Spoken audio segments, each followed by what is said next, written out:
it's toxic in Tallahassee. Fans now wanting to ask Jimbo. Welcome back to Seminoles Sideline 365. Luckily, we are not at that level because we got a win against Cal last week. But guys, we are getting close to that if we go down to 1-4. Like I said, welcome back to Seminoles Sideline 365. My name is KB, and with me is not the old man. He is still traveling, but he should be back by hopefully next show. He should be coming back from overseas next week sometime, I hope. Yeah, he will be joining us soon. But this week, we got a lot to talk about. We're going to go into a little bit of a dive into the SMU game and get y'all's thoughts, or get my thoughts. You guys can comment and let me know your thoughts for Saturday's game. This should be coming out on Friday, so that you can give me your comments below on what you think the score is going to be. So let me know below. Give me your predictions. What you think? Florida State going to come out ahead, SMU going to come out ahead on Saturday night, and we'll see if anyone gets it right. Maybe you'll have a special prize. You get the score prediction exactly right. I'll give you my score prediction here at the end. I think the point spread as of this recording is at 4.5 points for SMU to win the game, but I think it'll be a close game. So we'll dive into that, and then finally we have to talk about some of the news that's been happening this week, which is the holdouts, the NIL holdouts at UNLV. I think this is something that's going to kick off a trend. We just seen what's happening with Bear at USC, one of their top transfer recruits this past offseason, and he is now holding out and redshirting. So we'll talk about that a little bit and see, could this happen at Florida State? Because I do think this can now kick off a trend of NIL holdouts, which I'm surprised it hasn't actually happened sooner. I'm surprised UNLV had to be the first one to crack that egg. But we'll get into that and get my thoughts on how that could shape college football, among other things. And let me know too, what are your thoughts on players holding out for more money in the age of NIL, or just holding out in general, because it happens in the NFL. And they're getting paid. They want better contracts. They want better benefits. And now you're seeing that college football, which makes sense because now these kids are getting paid. So we'll get into that at the very end here. But let's dive into the preview show, a preview bit of the SMU game this weekend. So obviously Florida State travels to Dallas, and I think it's the first time they've been in Texas since the Oklahoma State game. During the 2014 season. I was actually in that game, at that game with my mom. And we traveled to Dallas. I had never been to Dallas. This was my first time in Dallas, and her and I spent some time. We were in the Jerry Dome.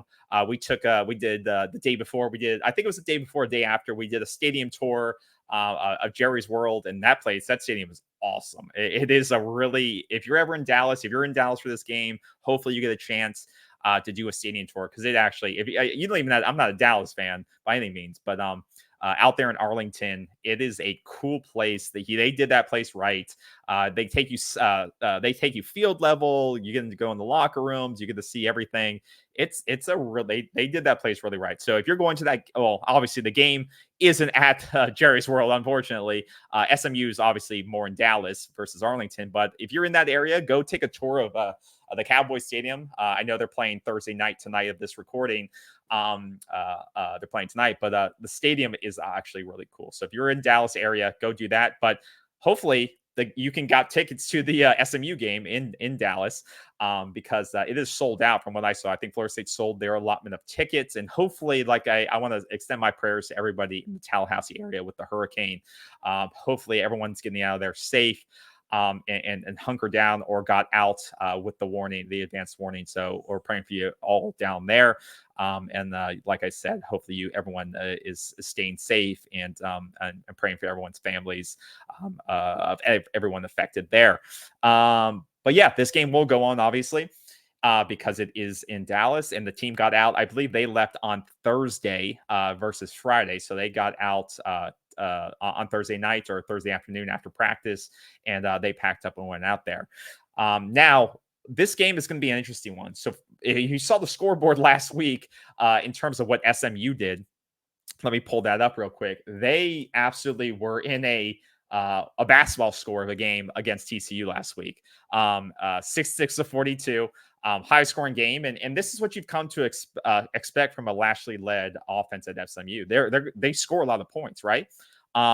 They score a lot of points, and they will put it up on you if you don't stop them early in the game. And the good thing is for Florida State is that their defense has struggled a little bit this season, especially most recently. Now, this is a good SMU team, but this isn't a world beater of an SMU team. SMU last year, I think they won 11 or 12 games. But once again, their schedule wasn't the toughest, right? They come to the ACC now, and Florida State will be their first ACC game, and so there's a lot of hype. The fans will be packed. It's gonna be, it's probably been covered all over that area all week long, as we're there, just like Cal. We're SMU's entry ticket into the ACC and ACC football.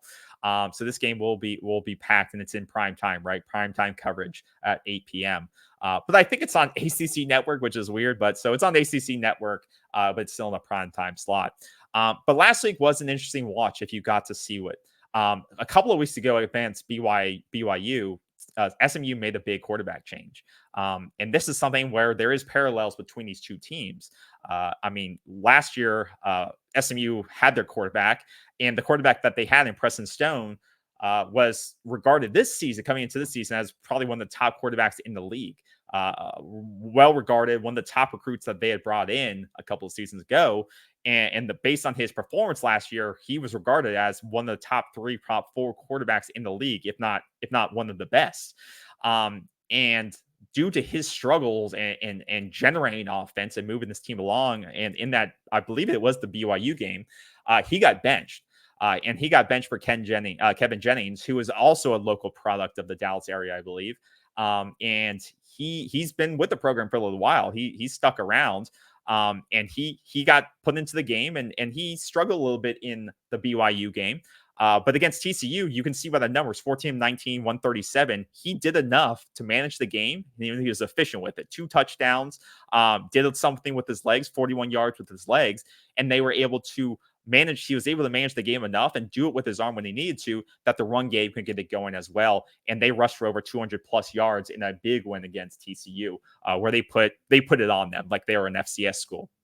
So what does this mean for Florida State? Well, it means you're facing a quarterback that you probably didn't expect that you're going to face to begin the season.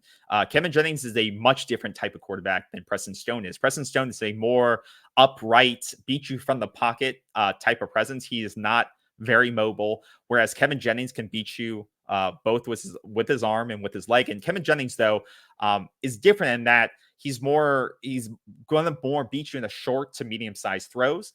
And if that's not available, he will then take off and be that dual threat quarterback, just like you faced many times this season. It seems like this season, Florida State has 3 of their last 4 opponents have been mobile quarterbacks, or quarterbacks that could beat you with his legs. And Mendoza last week even beat Florida State a couple of times for first downs with his legs. So that's definitely something that Florida State needs to adjust to. And last week, if you do remember, Patrick Payne did have a big tackle in the fourth quarter where he had a shoestring tackle when he was spying the quarterback, and got a big stop on a 3rd and long to force a 4th down on I think it was under 8 minutes when they were driving the football to try to take the lead on Florida State. So they're going to have to do very similar things. But unlike Mendoza, I believe Kevin Jennings has a lot more mobility and has the ability to take off a lot quicker than, say, Mendoza did last week, and a lot more than Preston Stone did. Now, the debate has been, will they use multiple quarterbacks this week? No, I believe Kevin Jennings is the quarterback for SMU moving forward. They decide to make a hard decision because, like I said, Preston Stone for SMU was highly regarded based on his performance last year, but he was coming off an injury coming into the season that he suffered late last year, I believe in the last game last year. And they've made the call. Rhett Lashley has made the call to go ahead with Kevin Jennings, and I think he has a long leash in order to do that. So it's not going to be a quick pull. I don't see them splitting snaps or anything like that. You saw last week, TCU, it was a back and forth game, or SMU went up 17 to begin with, but then TCU kind of made it close a little bit before the second half. It was a blowout. So I see SMU sticking with Kevin Jennings unless FSU takes a demanding lead, then they may debate going back, but I think it's going to be Kevin Jennings, and this is who you probably have been game planning for, hopefully. But the defense will have to come to play. They will have to do something that they've not been able to do against the likes of BC or Georgia Tech or even anyone they face this year. Honestly, they'll have to be able to contain a mobile quarterback for all 4 quarters, because like you've seen the stats here, It may not look like a lot, but for a 4.1 per carry for a quarterback, that's 3 first downs on major drives. You know how this Adam Fuller defense can struggle on 3rd and long, like we saw last week. They're going to have to be able to contain the quarterback. They can't overrun the quarterback. They have to be able to contain and collapse that pocket at the same time. The good thing for this defense, though, is that they had another consistent good performance last week. I'm not going to say it was great or elite because they gave up a lot of yards, but they did what they needed to do, especially in the red zone, to win that game. You only gave up 9 points, obviously. So that is a very, very good performance, but they did give up a lot of yards.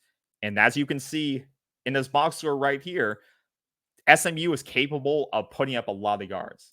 480 last week or 375. That's a lot of yards. And the big thing for them versus what they did last week against TCU versus what they didn't do against BYU is that they are very efficient in the red zone. I believe they were 5 for 5 or 3 for 3 in the red zone last week. And so that way, that may be a place where, Florida State did very well last week. And they've done well in the last couple of weeks, is that when teams get close to the red zone, they do start to hunker down and get efficient, right? So you may put yards on this defense at Florida State, but if they clamp down and not allow 7 points to get on the board, that's huge, because that is where SMU did struggle against BYU, and that's where they cashed in against TCU. So that's going to be, I believe this SMU offense is going to move. They're going to move yards. They're going to move the ball. They're going to gain first downs against FSU. But can this defense bend but not break when it comes to Saturday night? That will be the key thing for this defense. How will this defensive line contain the quarterback? How will they pressure up the middle and force him into making a quick decision? Because they want him to force him to throw the ball. They want to force Ken Jennings to have to throw the ball multiple times. Because as you could see in that chart right there, this is an offense right now, the way it's constructed and with the quarterback that they have, they want to throw the ball maybe 15 to 20 times per game and let Rashard Smith, the Miami transfer, who they brought in, and as you probably are familiar with that name, being from Miami, and we played him a couple of times. He used to be a receiver at Miami, right? And now they have transitioned him due to his speed and his ability into a running back, and he's excelling. He's got over 300 yards in the season so far, 3 touchdowns last week alone. And they made him into a multi-use tool that can catch the ball in the backfield. They can use him as a regular running back. You saw he got 18 carries last week. He's been hyper efficient for this football team at SMU. So it'll be up to this defensive line and these linebackers to be able to stop the run efficiently, contain the quarterback, and force him to have to throw out of the pocket. Make Kevin Jennings beat you with his arm. Make this team, by shutting down the run effectively early on, make them have to force him to throw 25 to 30 yards, 25 to 30 plus times in this game. That's what makes him uncomfortable. That's what will make that offense uncomfortable. But if they're able to do what Georgia Tech did and BC did and Memphis was able to do, at times, and rip off big chunk runs of 15, 20, 25 yards, it's going to be a long day for this offense or for this defense. They cannot allow Rashard Smith to have big chunk plays. They cannot allow that. That is going to end up in trouble, and that is going to put this offense in a hole. And now we go back to this offense. This offense, as we've seen, can't play from a hole. Last week, you started pretty well. You started with a lead. You built a lead, and luckily, you were able to maintain that lead. Albeit, the end score was like a baseball score. You were able to hold on, slowly build on it, and maintain it. But I can tell you, if you only score 12 points this week, you will lose the football game. If you only score 15 points this week, you will lose the football game.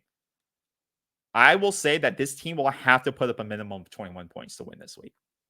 And I know that sounds like a little, but for this offense, that sometimes feels like you're watching paint dry.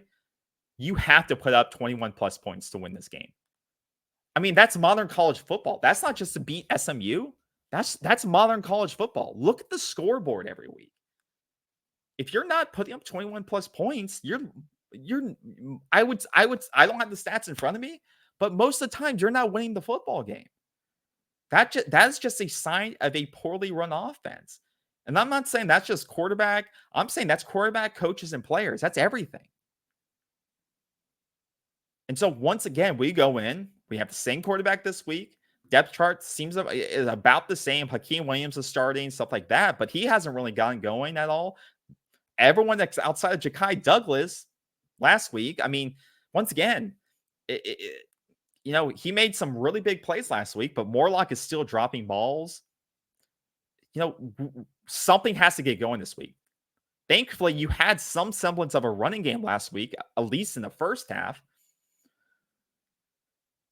But I think you have to stick with the two running back set of Toafili and your big back freshman, Cam Davis. Stick with those two. You got your thunder and your lightning right there. I would just stick with two running backs. And if people aren't happy, players aren't happy, well, sucks. You need some consistency in this offense. I would say the same thing receivers. Keep familiar players on the field. Let DJ know who to expect in the same positions consistently. Let's see how that works. And if Morlock keeps dropping the ball, take his ass off the field. You have a 5-star tight end that War Chant and all these sites hyped up all year. Why the hell can he not see the field? It still astounds me that we were hyped, we got all this hype for all these recruits we brought in, and none of them can see the field this year. I mean, we're 1-3. None of these players are good enough to rotate in.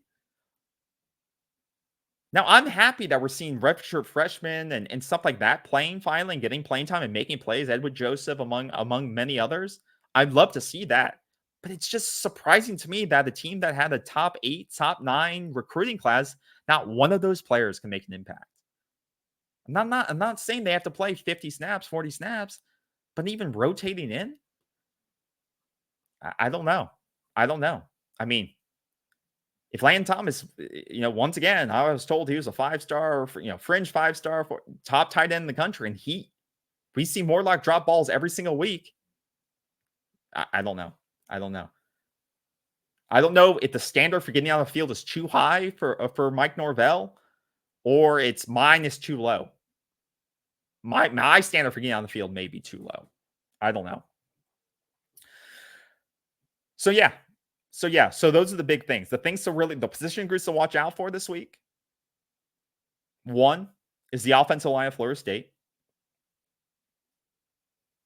This defense for TCU, as you can see on the scoreboard, by far isn't elite by any stretch of our imagination.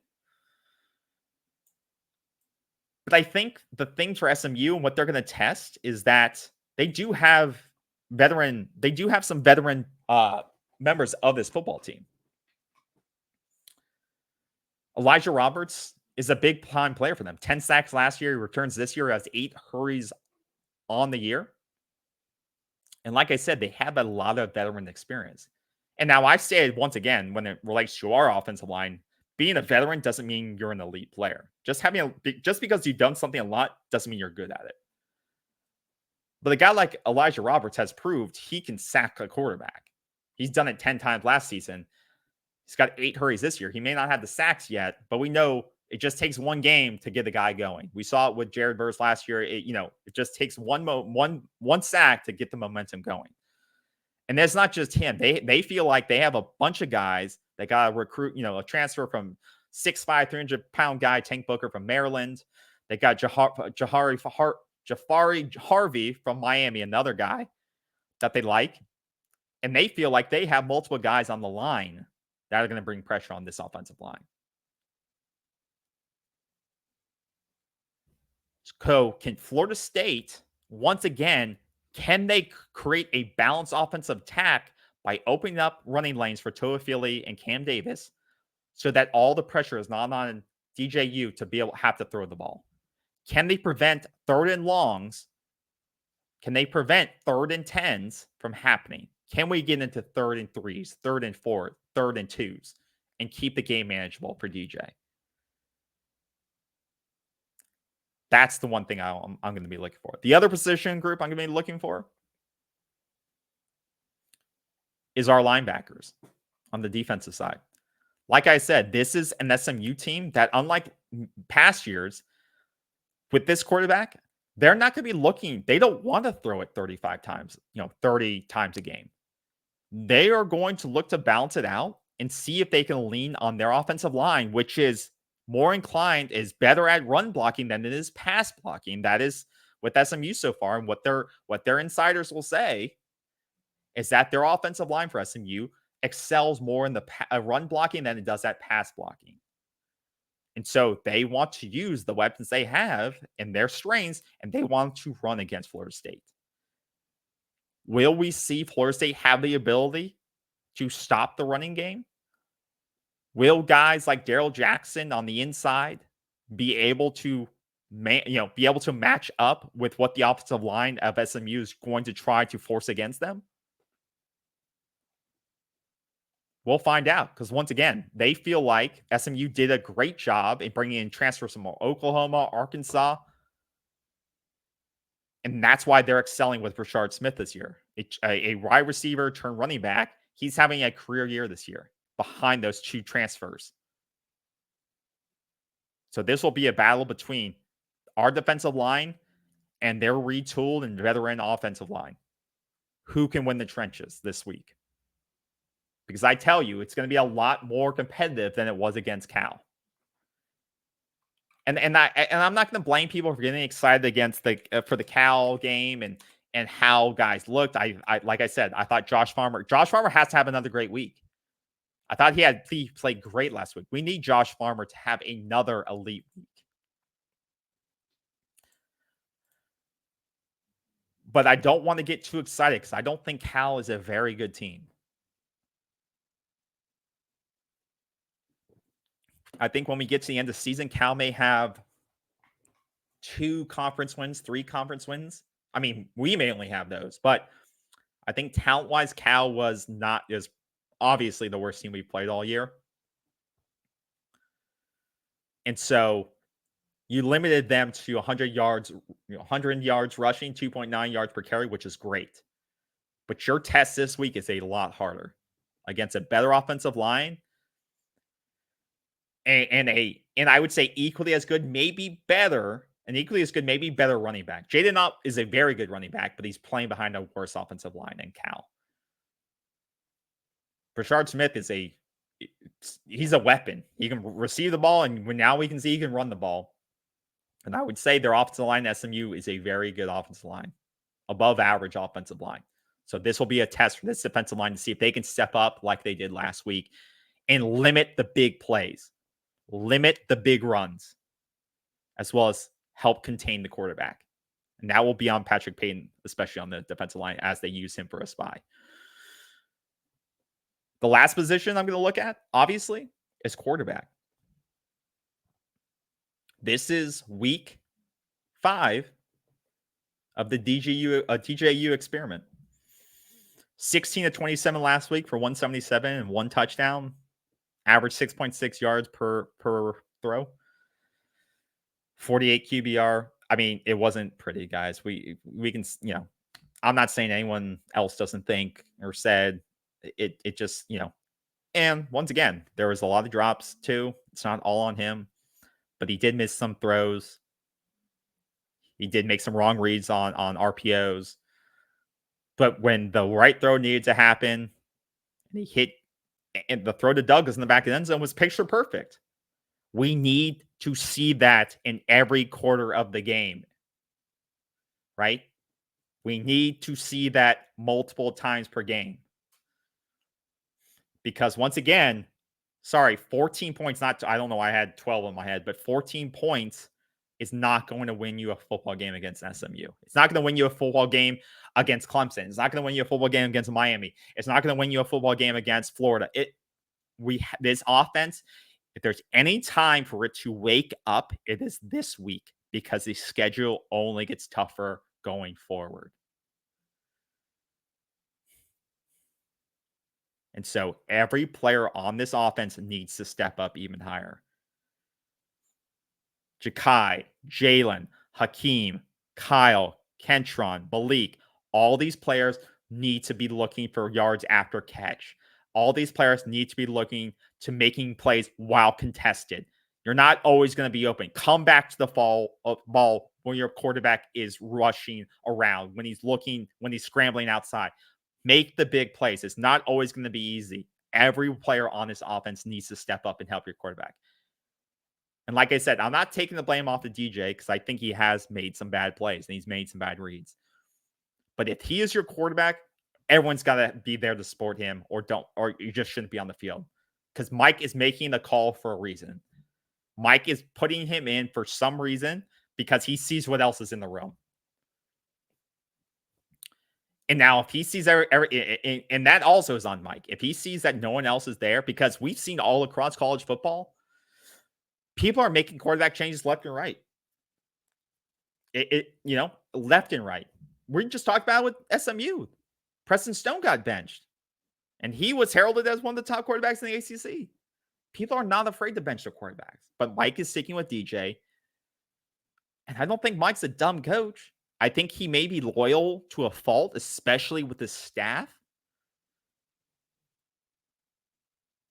But if he didn't think DJ was the right quarterback, I think he would make a move because the quarterback is so critical to an offense. And the offense has been historically terrible.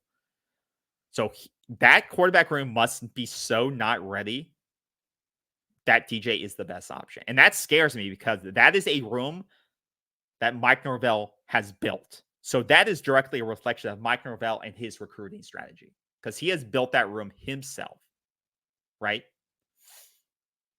So that's not on DJ. That is on Mike Norvell for not having a room that's ready if things aren't looking right with your starting position. That's on Mike. So don't blame DJ. Don't blame it all on DJ. It's not all on him. It's Mike Norvell and his creation of this quarterback room, amongst other positional battles, I would say as well. But that's a whole nother thing. Because remember, this isn't Mike's first rodeo with transfers. Remember the Mackenzie Milton era. Remember when he also put Tate in. Remember, and then luckily he had Jordan Travis that he could have and develop, and we had that amazing run. But Mike hasn't always been the greatest, I would say, talent evaluator of the quarterback position when you look at his history so far at Florida State.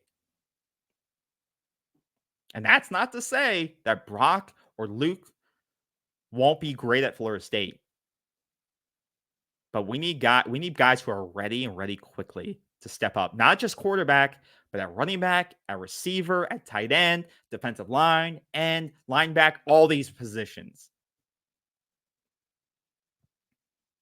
We need constant competition every single year so nobody can be complacent. In the age of NIL and money, you need guys who are not able to be complacent because they feel like they can always be replaced.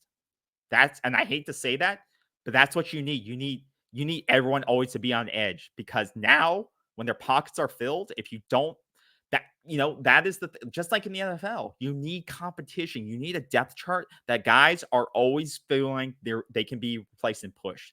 That's the only thing that keeps teams good in the NFL because when you have salary caps and you have money, people are getting paid, obviously. But you need guys who are pushing guys to get better because you have millionaires who are like, I got everything. But if a guy underneath of them is taking their spot, then, oh no next contract or no next deal. Well, look at that NIL. These are 1-year deals. And if I bring in the freshman or I bring in the transfer that could potentially take that starting spot, well, that devalues me now. So I need to get better. I need to compete.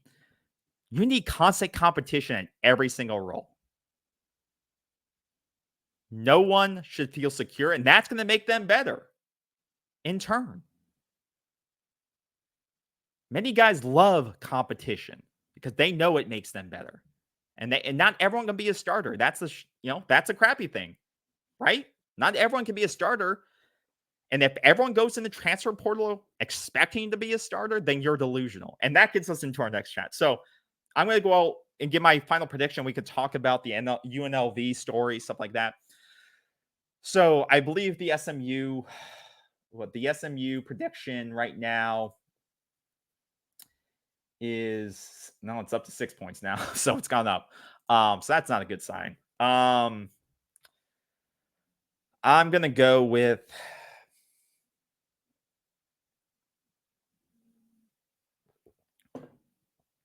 I'm gonna go with 35-28 SMU. I don't know if Florida State will be able to contain SMU offensively. I'm giving Florida State a lot of points. I don't know if Florida State's going to be able to put up. I don't know if they're going to be able to put up that many points. So I'm going to say, yeah, I'll say 35 to. I'm going to say 35-28, but I think I don't know if Florida State's going to be able to put up 28 points. I'm hoping they will. That's the hopeful person in me that Florida State will be able to put up that many points. But I think it's going to be a mixture of a slow offense and then the inability to keep SMU contained for that long. It's just going to lead to an SMU win. So I think, yeah, it may not even be that close. But I think SMU at home, especially with their hype and their home crowd, I'm going to pick SMU, unfortunately. But I hope I'm wrong. I hope I'm dead wrong. I hope Florida State, that offense finally clicks and they can get out early and put the pressure on SMU, because that is how Florida State will win this game. Florida State cannot get into a hole in this game. They cannot. They have to come out fast, score, put the pressure on SMU, put constant pressure on this quarterback. So that is my prediction. Hopefully I'm wrong, but let me know your predictions in the chat, in the comments. And now let's talk about the UNLV story, which you probably heard a ton about right now. And I don't think it's that, honestly, I don't think it's that crazy, honestly, when you talk about it and you think about it. So they're 3-0, which is great. Matthew Saluka transfers in from Holy Cross. He makes an announcement just on Tuesday night, late Tuesday. He does his NIL, or he does his post on Twitter or Instagram, one of the two, and obviously it gets shared amongst all of them. But he says, obviously he's done with playing. He's going to redshirt. He had a great career at Holy Cross, FCS, stuff like that. Comes into UNLV, looking to lead them. Obviously, UNLV is right now in the potential driver's seat for the playoff as the top-rated non-Power 4 school. I think that's this is buzz for the story. Obviously, I mean, they're 3-0, but it's so early in the season, and they really haven't played, in my opinion, anybody. You look at their record and you're like, oh, well, they played, they beat, who have they beat, Kansas. I'm like, well, is Kansas any good? And and you look at their schedule again, and you're like, okay, they beat Kansas, but the quarterback was 7 of 18 for 86 yards. And that is the biggest thing to me. So you could say, okay, maybe they have some wins. They have some big ones against, Power 4 schools. I think that's the biggest part, right? They're in the driver's seat, especially now, because they beat Kansas, they beat Houston, and then they beat an FCS school. Okay, that's fine. They beat Kansas by 3.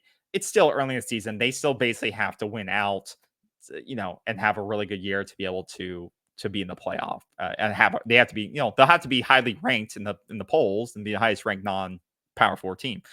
So I think it's early to say, well, they are on the course to the playoff. It's too early for that.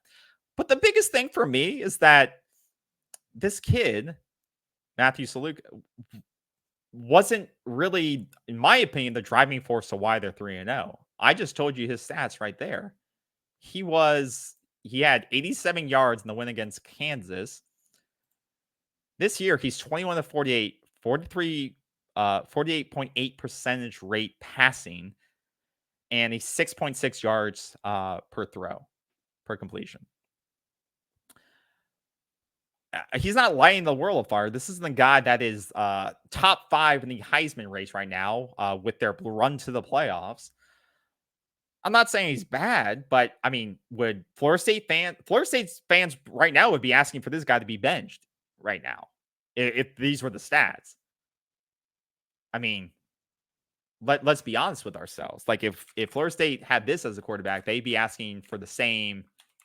They'd be asking for him to be benched like they are for DJU. So him asking, him saying he's not going to be playing anymore. You'll see UNLV fans saying, "Oh, that's fine. We're moving on to the other guy." like they're not even bothered. They're not even bothered right now. Comparatively, if you compare the DJU stats in 4 games, he's 72 for 126 for 843 yards, 2 touchdowns, 3 interceptions. So, it's not great, but it's 500 more yards and an extra game and 1 extra game. So yeah. So there's that. There's that portion of it, the stats. So he sits out, not like a huge loss, I think, in their eyes for UNLV.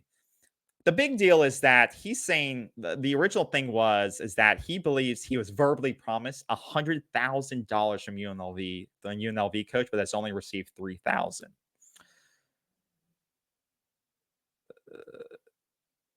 The big deal with this is that this is not UNLV's problem. It's Saluka's representative. Once again, they're agents, which I wouldn't even call an agent because, one, from the stories I've read is that he didn't even begin negotiating on behalf of his client, Saluka, until August of this year, which is what, probably a month before the start of the season is August now. So before in month of when the season starts, and it was a verbal contract. In what world are financial contracts done verbally? Are we in the Wild West times when we verbally agree to deals and we do a spit handshake and we shake on it? I don't know in what world a real agent, apparently Marcus Cromartie of Equity Sports, seems to be his NIL representative, and that this was how it was done. I can say I've never done a financial transaction where there was a verbal promise of money. I don't know any vendor of mine who would say, "Oh yeah, who I've done a deal with that has done it on verbal goodwill or verbal contract terms." But this is so honestly, I don't feel bad for this kid, his father, or the agent, because it's the dumbest thing. And honestly, it is probably a bad look for UNLV to just like not pay and just be like, dude, we're paying you $3,000 a month. That's what we were negotiating, because that's what they're saying. They're saying we were negotiating with them and we were going to pay him $3,000 a month for the next 12 months or 4 months or whatever it was. And so like if they paid him $3,000 a month for the next 4 or 5 months of the season, what's that? That's a good amount of money, right? $12K, $15K, whatever. I mean, look, based on the stats I saw, I mean 300 yards for $3K. I could go out. I'm not saying I could go out there and I would throw for 300 yards for $3K, but I think that's a pretty good wage. There's a lot of people out there who are working a lot harder than this for $3K. I can tell you that right now. People at McDonald's are working a lot harder for this and not making $3K. So there's that. The other thing is, dude needs to hire a better freaking agent. He needs to vet. That's the issue, is that the sad part is that it seems like his father was involved with this. And his father didn't help. This kid is what, 22, probably 23. He's been in at FCS school for a while, then transferred up. If I was the father, I would have vetted this guy, Marcus Cromartie at Equity Sports, a little bit more. I also would have been in the loop of all these emails, transactions, and I would have said, I want to see the contract of the payments. I want to see the terms. it just blows my mind how there was no paper trail for any of this. So I blame the father and obviously the agent. The kid is a kid, right? I mean, kids these days, I feel like are a little bit naive to these things. And especially as college students now getting paid hundreds of thousands of dollars, if not millions of dollars in some kids' cases, the top 10 list. But what are the father and the agent doing? How are you negotiating with a NIL collective at the school and not getting anything in paper? What are you doing? What are you doing?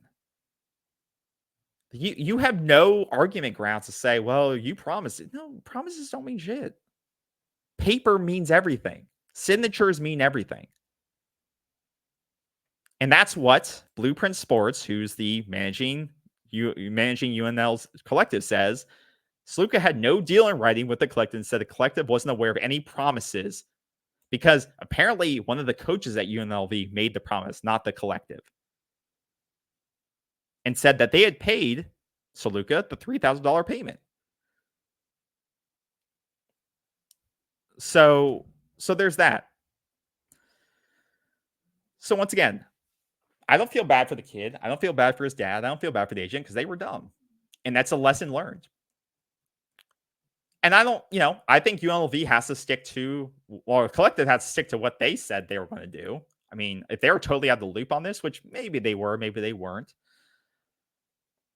And I think some of it maybe is that they're looking at this kid and they're saying, I mean, was he promised that $100,000? If so, he's not worth it.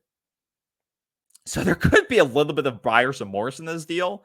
I'm assuming there's at least a 50% chance there is buyer remorse with this, because I'm thinking the collective may have been aware of this deal, and there may be some buyer's remorse to say, we're paying this kid $100,000 and he's not the reason we're winning. We're just going to pay him $3,000 because he has nothing in writing. I think there's a 50% chance that happened. Now, could that screw them in the future? Kind of a bad look? Yeah, maybe. Does it save them 90 grand? Yes, to spend on the next player? Yeah. Will every future player at UNLV get it in writing? 100%. So, yeah, I think it's it's a interesting situation, and yeah, I once again, I do not feel bad for the kid. Let me say that. I don't feel bad for his dad. I don't feel bad for the agent. But the kid learned a lesson. It stinks for him, but it's an expensive lesson to learn. Get everything in writing. It's also sad that he's kind of quitting on his team. But yeah, because he can't, as far as I know, he can't enter the transfer portal till December, like it says in the article. And yeah, so he's kind of screwed until next year. And based on what I've seen, it's not like he has a highlight tape put together outside of FCS school, and his best offer was UNLV. Honestly, I think he needs to look at where he's getting his advice from. Because would he have been better to play it out? Unless he thinks this is his final payday and he's not going to the next level, which is probably true. But is he going to get $100,000 for any other school? Maybe, probably not. And I think that is part of the issue with NIL in general. I think many kids, no offense, it's not just him. I think many kids are overvaluing their personal value in a market. Every kid, I think, who enters the transfer portal thinks they're going to get money now. And it's not the case. Not every kid is going to get paid. Just like every kid who goes in the transfer portal is not going to be a starter wherever they go. Just because you leave your school doesn't mean you're automatically going to be starting at your new school. It's just the way it is. It's, sometimes you need to stay and fight through and compete. And that's what will earn you the money, earn you the role. But just because you go in the transfer portal, one, doesn't mean you'll get picked up at all. So you may just be stuck without a team. And two, doesn't mean you'll get paid. And you'll be double screwed. So you'll be without a job, without a scholarship, and with no money. And that's going to be the cold world unless rules start coming into place where there is like a salary cap or a minimum payment. But right now, NIL is the Wild West. There are no rules, there are no regulations, and now stuff like this happens. It's even worse than when it was when guys are just being paid under the table. Because now we know people are getting paid, but we don't know how much. We don't know the terms. We don't know the incentives. We don't know if kids have to play the full season to get their payment. We don't know if it's monthly payments. We don't know what the contracts look like.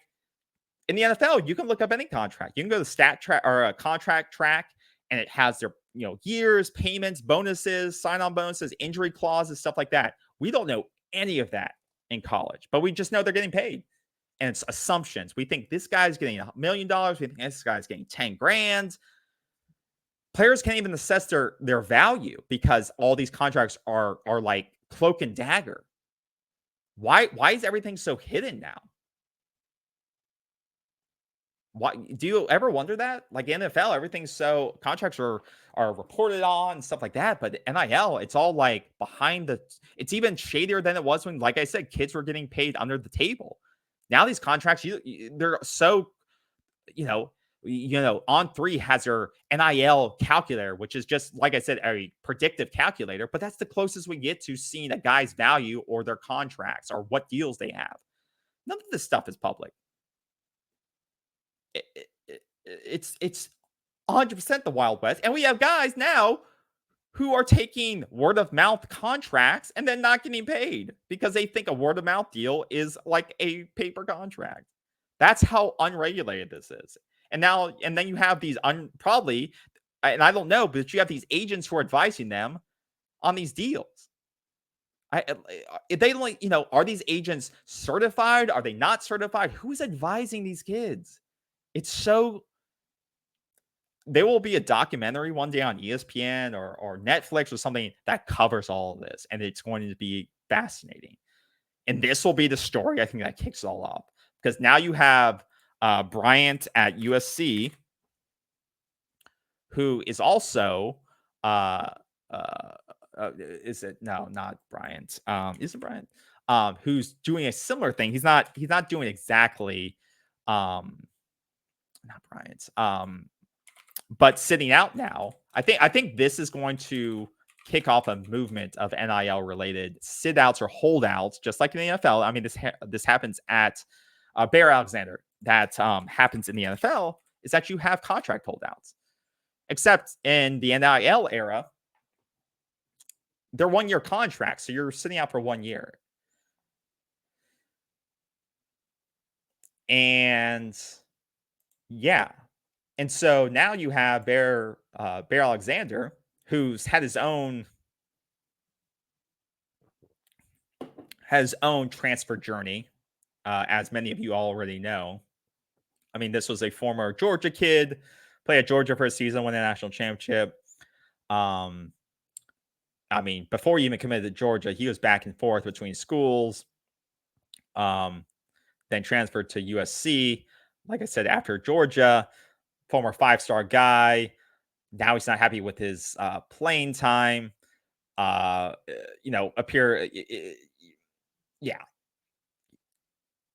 So, like you can see here, he's not happy with his playing time this year, and now he's going to be sitting out the rest of the season so he can maintain his red shirt. And I see, right or wrong, I see that this is going to be a trend that continues. Because last year he was an all Pac-12 honorable mention, as this article, states again. But this year, he's been lapped. His snaps have decreased, and USC's defense has gotten better. USC's defense last year was not very good. Do we remember this? This year, they're a top 10 team?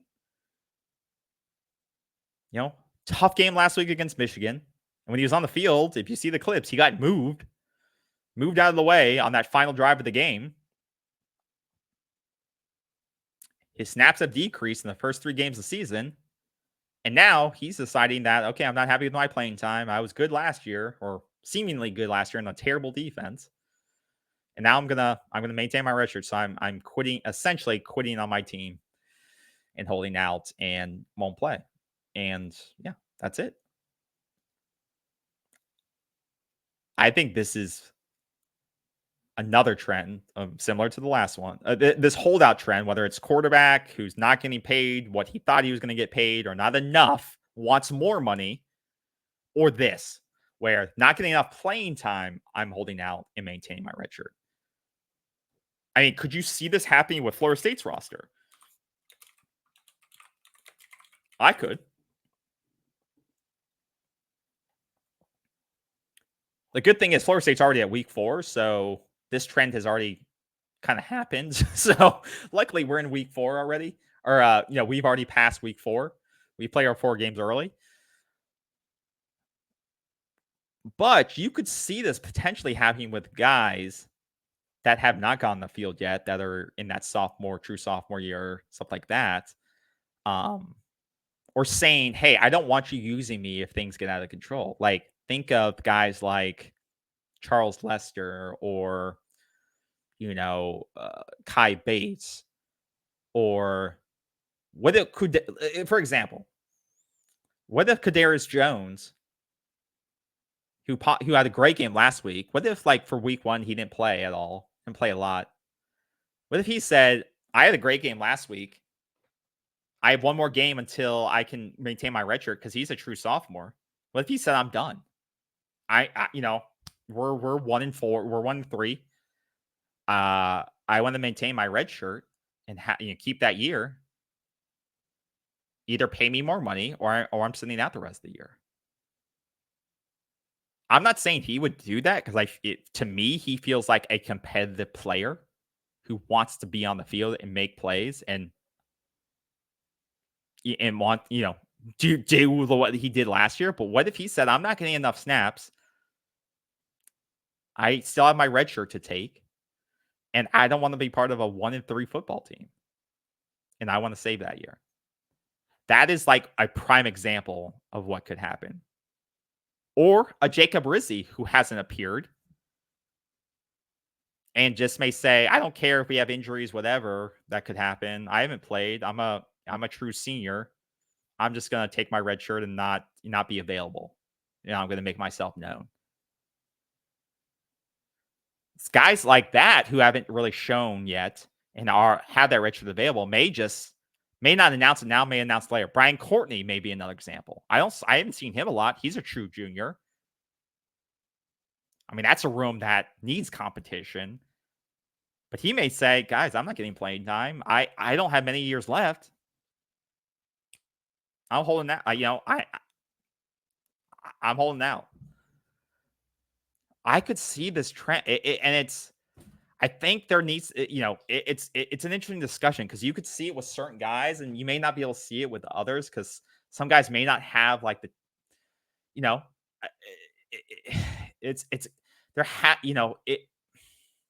I don't know. It's going to be tough. I mean, think of it. Cam Riley's a true senior, I believe. Blake Nicholson's a true sophomore. What would withhold a guy from doing that? Any of those guys from doing that? Kevin Noles is a true senior. I think he's played 4 games. Like most of those guys I just mentioned, Cam Riley, like all those guys, Marvin Jones Jr., all these guys are, still have their red shirt, but most of them have already played 4 games. So what if we were on game 3 last week when this guy started doing this? I mean, think about next year, but guys are like, we didn't start the year good. I'm going to maintain my year so I can go transfer to maybe a better school next year, or I can just save the year and, not waste it on what I don't think it's going to be a great year. What does to stop a player from doing that? And is that right or wrong? Should they be, what if you lose so many players? Does that incentivize the coach to have to play more players so they use more of their experience up early? How does that change things, right? What if Cam Davis said, he's been knocked up and stuff like that? What if he said, Coach, I don't want to play anymore because I'm getting knocked around. I think I'm better than this. I need a better offensive line. I'm going to sit out because people know I was a 5-star player last year out of high school. I'm sitting out, so I maintain my freshman status. I'm going somewhere else. There's so many scenarios where we see it at other schools. This could be a wave across college football. And that's where the crossover between eligibility and NIL is going to come into play. And there needs to be rules, because there needs to be rules that say if you're part of an NIL contract, you have to play minimum games to get this. But we don't know. We don't know what the incentive structures are like. That's the issue. We don't know if when Cam Davis or DJU signs with an NIL deal with the Battle's End, he has to play a minimum of 4 games, 8 games in order to get X amount of payout. Is that's what prevents them from holding out? Is that what Bear Alexander was like? Screw it. I don't need the NIL. I'll get it at the next level or my next school. But we don't know how these deals are structured. If there was transparency, then there wouldn't be any risk or there wouldn't be any worry. But there's just such a lack of transparency with these deals that you don't know anymore. And so all the players I mentioned, like I said, those were just examples of how it could happen to any school, and how, once again, it could be an argument to say, yeah, that's their right to say, I want to maintain my eligibility. I'm going to sit out. But I would, all the players I mentioned, we need to play right now. We need the competition, or we need the backup. We need the depth in the room. So I hope it doesn't happen to Florida State, because all those bodies we need on the team right now. We can't afford to lose. But I think we're about to see something, but maybe this will force regulation and enforcement to happen in the NIL world. And but as of yet, nothing's happened. So I don't know what to expect. But thank you guys for stopping by. I hope you enjoyed the show. Leave your comments below. Like I said, let me know your score prediction for Saturday night. Hopefully I'm wrong and Florida State can pull up a big game. But also let me know what you think about the holdouts, also the lack of payments and the holdouts at UNLV, holdouts at USC, and what do you think we can do to fix this whole thing? Because I'm interested to know your thoughts. Thank you again. Enjoy your weekend. Have a safe one, and we will see you next week. Take care, everyone.